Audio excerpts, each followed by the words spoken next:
ఇప్పుడు ఈయన దగ్గరగా వానదేవుడు తయారయ్యిండు. ప్రతి గల్లీ గల్లీకి వరద బురద మన్ను మషాడం అయినా అల్లకెళ్ళి పోవాలి, ప్రచారం చేయాలి. తప్పదా? తప్పది. సీఎం ధూమ్ధాం ఉప ఎన్నిక కైవసం చేసుకునేందుకు రేవంత్ రెడ్డి ఈ నెల 31వ తేదీ ఉదయం 7 గంటలకు జూబ్లీహిల్స్ నియోజకవర్గంలోని వెంగళరావు నగర్లో, రాత్రి 8 గంటలకు సోమాజిగూడలో ఎన్నికల ప్రచారం నిర్వహిస్తారు. నవంబర్ 1వ తేదీ ఉదయం 7 గంటలకు వెంగళరావు నగర్, సోమాజిగూడలో ఎన్నికల ప్రచారం నిర్వహిస్తారు.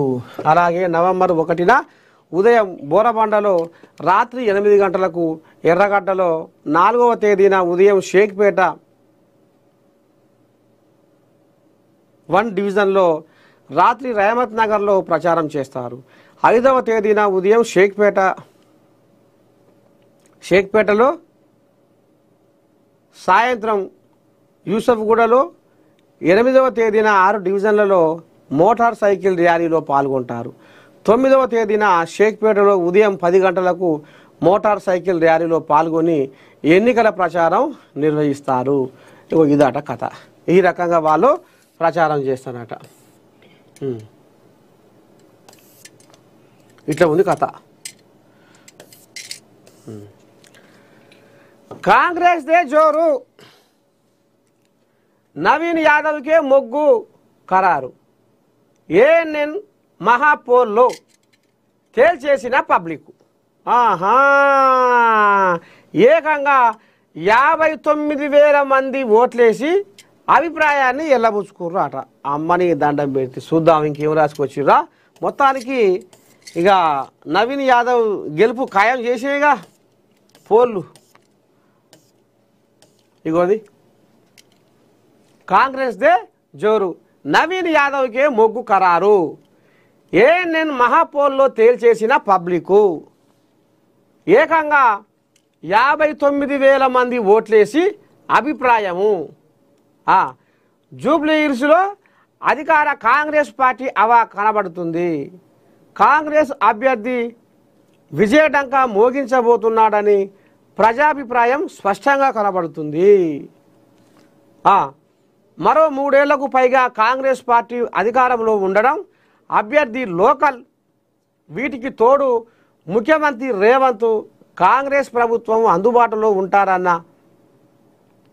భావన ప్రజల్లో నెలకొనడం మొగ్గు చూపడానికి కారణాలుగా విశ్లేషిస్తున్నారు. ఏఎన్ఎన్ ఛానల్ జూబ్లీహిల్స్ నియోజకవర్గంలో మీ ఓటు ఎవరికి వేస్తారు అంటూ పోల్ నిర్వహించగా ఇందులో రికార్డు స్థాయిలో 59,000 మంది పాల్గొన్నారు. కాంగ్రెస్ అభ్యర్థి నవీన్ యాదవ్ గెలుస్తారని 55% మంది అభిప్రాయపడగా 36% మాగంటి సునీత గెలుస్తారని, 8% మంది బీజేపీ అభ్యర్థి దీపక్ రెడ్డి గెలుస్తారని తీర్పునిచ్చిందట. చూస్తుర్రా ఎట్లా ఉరుకుతుందో. జూబ్లీహిల్స్లో నవీన్ యాదవ్ అనే వ్యక్తి ఎన్నో సామాజిక సేవా కార్యక్రమాలు చేసిండ్రు. గుండె నిండా మానవత్వాన్ని నింపుకొని ఎన్నో సామూహిక శ్రీమంతాలు చేసి వాళ్లకు తోడబుట్టిన అన్నగా అయిండు. ఎంతోమంది పిల్లలకు అన్నప్రాసన చేసి వాళ్లకు మేనమామగా నిలిచిండు వేలాది మందికి. ఇక గురువులను, టీచర్లను కూడా తీర్చిదిద్దడంలో నవీన్ యాదవ్ పాత్ర ఎంతో ఉంది. వాళ్లకు ఆర్థికంగా ఈయన ఖర్చులు పెట్టుకొని వాళ్లకు ఉచితంగా కోచింగ్లు ఇప్పించి ఎంతోమందిని ఎస్ఐ, కానిస్టేబుల్, టీచర్లుగా తీర్చిదిద్దిన ఘనత నవీన్ యాదవ్ది. ఆపదికి సాపదికి, షెడ్డోనికి పడ్డోనికి, బీదోనికి బిక్కోనికి ఆర్థిక సాయం చేసిన చెయ్యి నవీన్ యాదవ్ది. అందుకనే ఇవాళ ఆ చెయ్యిని మేము వదులుకోము అనేది జూబ్లీహిల్స్ జనాలు ఇవాళ ఆయనకే పట్టం కట్టిర్రు.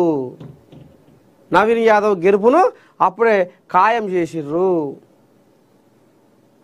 100కి ముత్యం ఆయన స్థానికుడు, అందుబాటులో ఉంటాడు, కూతేస్తే పలుకుతాడు, రమ్మంటే వస్తాడు, ఆపతంటే ఉరికొస్తాడు.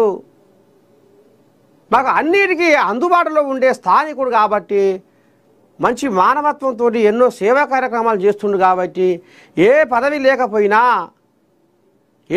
లేకపోయినా ఏమీ ఆశించకుండా మరి ఇవాళ ఇన్ని సేవా కార్యక్రమాలు చేస్తుండంటే రేపు పదవి వచ్చినాక ఇంకా ఆయన ఎన్నో సేవా కార్యక్రమాలు చేస్తాడు, జనాల కోసము తిప్పల పడతాడు, అభివృద్ధిని పరుగులు తీయిస్తాడు అనేది జూబ్లీ హిల్స్ జనాలు ఆలోచన చేసి ఇగో ఈ రకంగా అప్పుడే నవీన్ యాదవ్ గెలుపును ఖాయం చేసిర్రు.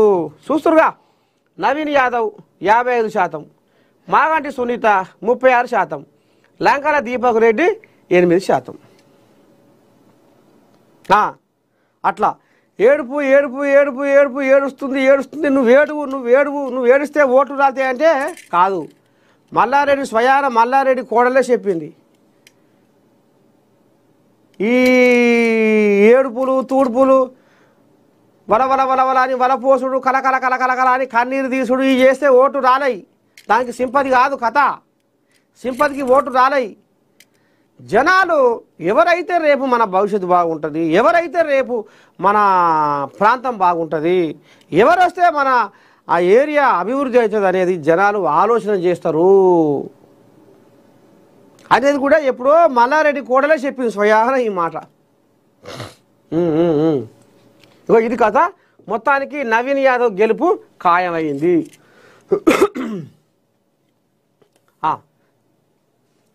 కవిత జనం బాటపై, ఓహో ఈమె కూడా పెట్టినారు పోలు. ఈమె కథ, ఈమె సంసారం పెట్టడం ఉందో చూద్దాం. ఇప్పుడు ఇక మొన్ననే చెప్పిన మొర ముత్తుకొని చెప్పిన, అమరవీరుల స్తూపం కాడికి పోయి దండం పెట్టుడు కాదమ్మా, అమరవీరుల కుటుంబాలకు సాయం చేసి నువ్వు జనాలకు పో అని చెప్పిన. కానీ పోయింది, దండం పెట్టుకుంది, అవతల పడది. ఈమె సకదాన పెట్టడం ఉందో చూద్దాం. కవిత జనం బాట విజయవంతం అవుతుందా అంటే అవుతుందని 25% అన్నమాట.